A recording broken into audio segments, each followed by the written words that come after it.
आजच्या या सखोल विश्लेषणासाठी आपण काही खूपच इंटरेस्टिंग साहित्य एकत्र केलं आहे. म्हणजे कायद्याच्या विद्यार्थ्यांसाठी तयार केलेल्या काही अत्यंत महत्त्वाच्या नोट्स आणि केस स्टडीज आज आपल्याकडे आहेत. हो, अगदी. आणि विषय तसाच खूप महत्वाचा आहे. बरोबर. आणि आजचा आपला फोकस असणार आहे तो भारतीय साक्ष अधिनियम 2023 वर, म्हणजेच भारतीय साक्ष अधिनियम 2023. आणि त्यातही विशेषतः आपण अध्याय 2 मधील कलम 9 ते 14 यावर खूप बारकाईने लक्ष केंद्रित करणार आहोत. हा भाग पुराव्यांच्या दृष्टीने खरोखरच कळीचा मुद्दा आहे. एक्झॅक्टली. आणि आजच्या या चर्चेचा आपला उद्देश काय आहे? तर कायद्याची जी क्लिष्ट आणि अनेकदा खूपच बोजड वाटणारी भाषा असते ना, ती सोपी करणे. म्हणजे परीक्षेच्या दृष्टीने उत्तरे कशी लिहायची हे समजून सांगणे आणि सर्वात महत्त्वाचं म्हणजे मनगटावर किंवा डोक्यावर खूप ताण न येऊ देता एका माइंड मॅपच्या आधारे हा विषय कसा लक्षात ठेवायचा हे पाहणे. खरंय, कारण नुसतं पाठांतर करून कायद्याचा अभ्यास कधीच पूर्ण होत नाही. हो ना? ठीक आहे, आपण हे थोडं उलगडून पाहूया. कायद्याचा अभ्यास हा असा कंटाळवाणा न करता तो एखाद्या रंजक कथेच्या माध्यमातून कसा करता येईल यावर आपण आज भर देणार आहोत. आणि यात सर्वात लक्षवेधी बाब म्हणजे या कलमांचे महत्त्व आणि कायद्याच्या दृष्टिकोनातून पुराव्यांची साखळी कशी काम करते हे समजून घेणं. न्यायालयात एखादा खटला जेव्हा उभा राहतो तेव्हा फक्त आरोप करून चालत नाही. कोणते पुरावे कायद्याच्या कसोटीवर सुसंगत म्हणजे रेलेव्हंट ठरतात हे पाहणं खूपच लॉजिकल आणि एक बौद्धिक प्रवास असतो. बरोबर. आणि म्हणूनच हे सगळं सोपं करण्यासाठी आपण एका कथेचा आधार घेऊया. म्हणजे ऐकणाऱ्यांना ते पटकन रिलेट होईल. आपण रवी आणि श्याम यांची एक केस इमॅजिन करूया. चालेल. तर रवी आणि श्याम यांच्यात पैशांवरून आणि एका जुन्या जागेवरून खूप दिवसांपासून वाद सुरू आहेत. शाब्दिक चकमुकी उडाल्या आहेत. आणि एके दिवशी अचानक रस्त्यावरून जात असताना रवीला श्यामच्या गाडीची जोरदार धडक बसते. बापरे. हो. आणि यात रवी जखमी होतो. त्याचं बरंच नुकसान होतं. तो साहजिकच संतापून न्यायालयात जातो आणि श्याम विरुद्ध नुकसान भरपाईचा दावा ठोकतो. आता इथून आपली खरी कायदेशीर चर्चा सुरू होते. सर्वात आधी येतो श्यामचा बचाव. श्याम न्यायालयात म्हणतो की अहो, ज्यावेळी रवीला गाडीची धडक बसली तेव्हा मी मुंबईत नव्हतोच. मी तर चक्क दिल्लीत होतो. इथेच कलम 9चा संदर्भ येतो, ज्याला आपण कायद्याच्या भाषेत प्ली ऑफ ॲलिबाय म्हणतो. हो. पण श्यामचं दिल्लीत असणं म्हणजे वरवर पाहता या मुंबईतल्या अपघाताशी पूर्णपणे विसंगत किंवा इरेलेव्हंट वाटतं ना? एक्झॅक्टली. ते विसंगत वाटतं, पण कायद्याची गंमत इथेच आहे. श्यामचे दिल्लीत असणे ही एरवी विसंगत गोष्ट असली तरी तो घटनास्थळी नव्हता हे सिद्ध करण्यासाठी ती अत्यंत सुसंगत म्हणजे रेलेव्हंट ठरते. कारण विचार करा, जर तो दिल्लीत असेल तर त्याच वेळी तो मुंबईत रवीला धडक देऊच शकत नाही. म्हणजे गुन्ह्याच्या अस्तित्वालाच तो पूर्ण छेद देतोय. अगदी बरोबर. कायद्याच्या परिभाषेत सांगायचं तर हे तथ्य गुन्ह्याच्या शक्यतेला अधिसंभाव्य किंवा अनधिसंभाव्य बनतं. हायली प्रॉबेबल किंवा इम्प्रॉबेबल. म्हणून प्ली ऑफ ॲलिबाय हा कलम 9 अंतर्गत एक खूप भक्कम पुरावा आहे. क्लिअर. म्हणजे जी गोष्ट घटनेशी जोडलेली नाही तीच गोष्ट घटना घडलीच नाही हे सिद्ध करण्यासाठी मोठी ढाल बनते. बरं, आता पुढचा पॉइंट. रवीने श्यामवर नुकसानीचा दावा तर ठोकला, पण न्यायालयात न्यायाधीशांना हे कसं समजणार की रवीला नेमकी किती रक्कम द्यायची? हवेत सांगून तर चालणार नाही तिथे. हो ना. मग तिथे रवीला स्वतःचे मेडिकल रिपोर्ट्स, हॉस्पिटलची बिलं आणि अपघातामुळे त्याचा जो पगार बुडालाय त्याचं नुकसान मांडावं लागेल. आणि इथे कलम 10 लागू होतं, बरोबर? होय. कलम 10च्या आधारे ही सर्व तथ्य सुसंगत ठरतात. कारण नुकसानीच्या दाव्यात रक्कम निश्चित करण्यासाठी न्यायालयाला ती मदत करतात. नुसतं माझं नुकसान झाले असं म्हणून चालत नाही, तर ती रक्कम निश्चित करण्यासाठी समर्थ करणारी तथ्ये म्हणजे enabling the court to determine the amount ही कागदपत्रेच ठरतात.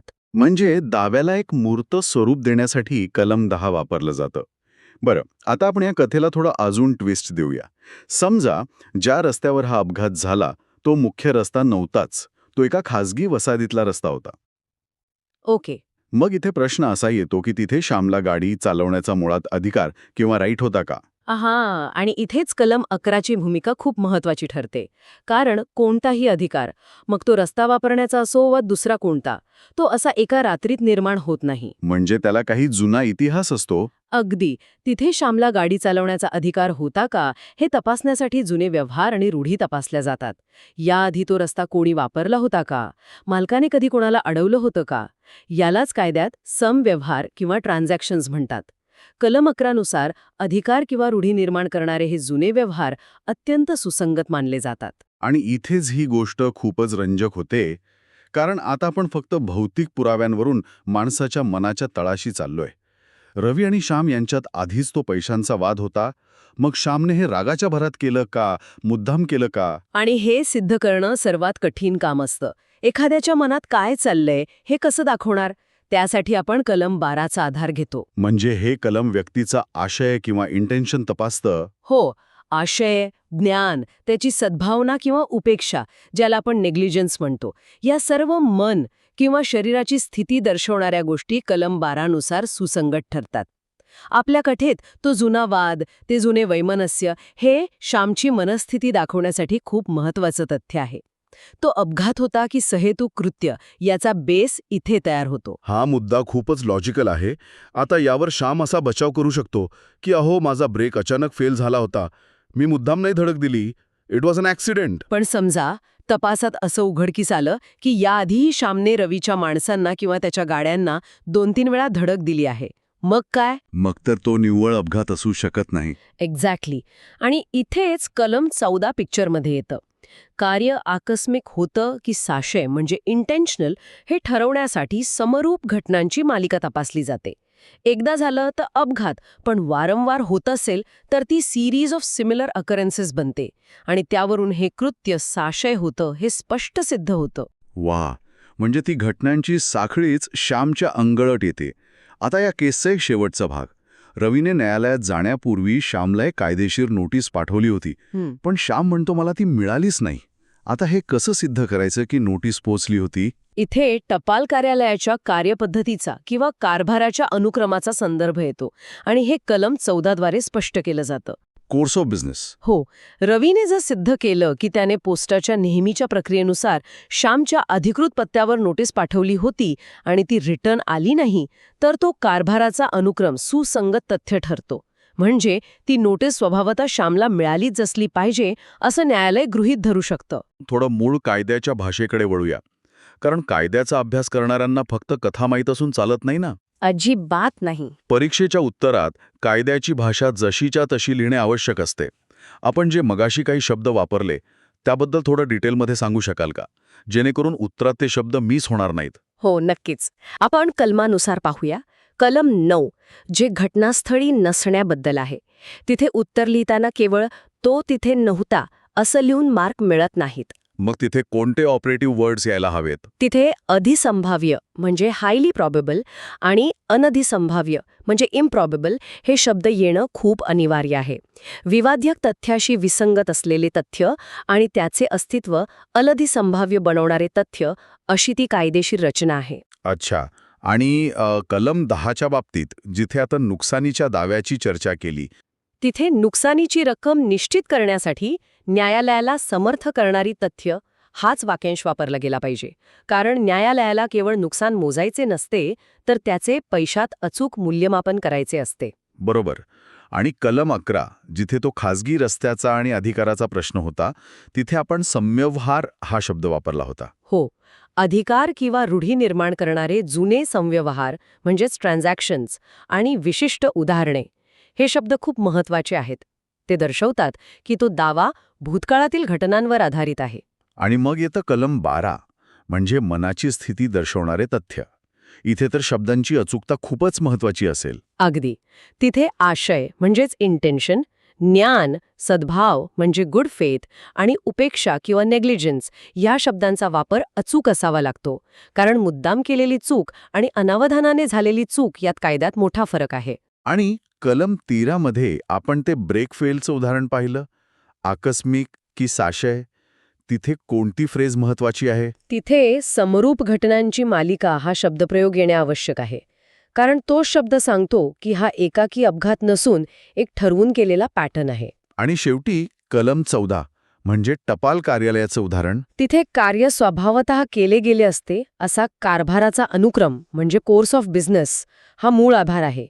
ही कायद्याची भाषा उत्तरात दिसली की परीक्षकाला समजते की विद्यार्थ्याच्या कन्सेप्ट्स क्लिअर आहेत. पण हे एवढे कठीण शब्द आणि कलमे लक्षात ठेवणं आव्हानात्मक वाटू शकतं. हो, सुरुवातीला वाटू शकते. म्हणूनच आपण आता एका अशा तंत्रावर बोलणार आहोत ज्यामुळे परीक्षेत कमीत कमी वेळात जास्तीत जास्त मुद्दे कसे लक्षात ठेवायचे हे समजेल. आपण याला माइंड मॅप म्हणूया. तुम्ही या 6 कलमांचा म्हणजे कलम 9 ते 14चा एखादा असा लॉजिकल माइंड मॅप किंवा की पॉइंट सांगू शकाल का? हो, नक्कीच. आपण या 6 कलमांचे 4 सोप्या गटांत वर्गीकरण करूया, जेणेकरून डोक्याला ताण पडणार नाही. ओके, सांगा. भाग 2, सुसंगत तथ्य. यात पहिला गट आपण करूया भौतिक तथ्यांचा. यामध्ये येईल कलम 9 आणि कलम 10. म्हणजे घटनास्थळी नसणे आणि नुकसानीची रक्कम. बरोबर. कलम 9 म्हणजे प्ले ऑफ ॲलिबाय आणि कलम 10 म्हणजे डॅमेजेस. हा झाला पहिला गट, जो प्रत्यक्ष भौतिक गोष्टींशी संबंधित आहे. त्यानंतर दुसरा गट असेल ऐतिहासिक तथ्यांचा. यात कलम 11 येईल. हो, कलम 11 राईट अँड कस्टम, अधिकार आणि रूढी, म्हणजे जुने व्यवहार आणि इतिहास तपासणे. हा दृष्टिकोन खूपच सोपा आहे. मग तिसऱ्या गटात आपण ती मनाची स्थिती घेऊ शकतो. अगदी बरोबर. तिसरा गट आहे मानसिक आणि वर्तनविषयक तथ्यांचा. यात कलम 12 स्टेट ऑफ माइंड और बॉडी, म्हणजे आशय, ज्ञान, उपेक्षा येईल. आणि त्यासोबतच कलम 13 सुद्धा याच गटात येईल. कृती आकस्मित की साशय, घटनांची साखळी. एक्झॅक्टली. कारण या दोन्ही कलमांत माणसाच्या डोक्यात काय सुरू आहे आणि त्याच्या वर्तनाचा पॅटर्न काय आहे हे आपण बघतो. आणि मग उरतो शेवटचा चौथा गट. जो प्रक्रियात्मक असेल, म्हणजे कलम 14. हो. कलम 14 कोर्स ऑफ बिझनेस, एखाद्या संस्थेची किंवा कार्यालयाची नेहमीची कार्यपद्धती. जर आपण हे मोठ्या संदर्भात जोडून पाहिले तर हा माइंड मॅप फक्त परीक्षेसाठी नाहीये. म्हणजे प्रॅक्टिकल लाईफमध्ये पण उपयोगी पडेल. हो ना. भविष्यात वकील म्हणून न्यायालयात जेव्हा एखादी केस चालवावी लागते तेव्हा पुराव्यांची जुळवाजुळव करताना हाच क्रोनॉलॉजिकल विचार कामी येतो. आधी भौतिक पुरावे, मग इतिहास, मग मनातील हेतू आणि शेवटी प्रक्रिया, असा बेस बनतो. वा, हे खरोखरच एका भक्कम पायासारखं आहे. आजच्या या चर्चेचा सारांश काढायचा झाला तर एक गोष्ट खूपच स्पष्टपणे समोर येते, ती म्हणजे कायद्याचं ज्ञान हे केवळ जाडजूड पुस्तकांत किंवा कठीण शब्दांत बंदिस्त नसते. खरंय. आपण रवी आणि श्यामच्या उदाहरणावरून पाहिलं की कायद्याची ही कलमे मानवी जीवन, तर्कशास्त्र आणि दैनंदिन व्यवहारांची किती घट्ट जोडलेली आहेत. एखाद्या व्यक्तीचं तिथे नसणं, नुकसानीचा अंदाज लावणं, रूढींचा इतिहास तपासणं किंवा माणसाच्या मनातील सुप्त हेतू ओळखणं, हे सगळं कायद्याच्या डोळ्यांतून कसं सुसंगत ठरतं हे आज आपण अतिशय सविस्तरपणे उलगडलं. मला खात्री आहे की आज ज्यांनी हे विश्लेषण ऐकलंय त्यांना माहितीचं ज्ञानात रूपांतर झाल्याचा आनंद नक्कीच मिळाला असेल. नक्कीच. आणि याच विश्लेषणात्मक दृष्टिकोनातून मला शेवटी एक विचार सर्वांसमोर मांडायचा आहे, जो थोडा पुढचा विचार करायला लावणार आहे. कोणता? आपण मगाशी कलम 14 मध्ये टपाल कार्यालयाच्या नेहमीच्या कारभाराचा उल्लेख पाहिला. हो, पोस्टाची नोटीस. बरोबर. तो पत्र पोचल्याचा पुरावा मानला जातो. पण आजच्या या डिजिटल जगात आपण कुठे पोस्टावर अवलंबून आहोत?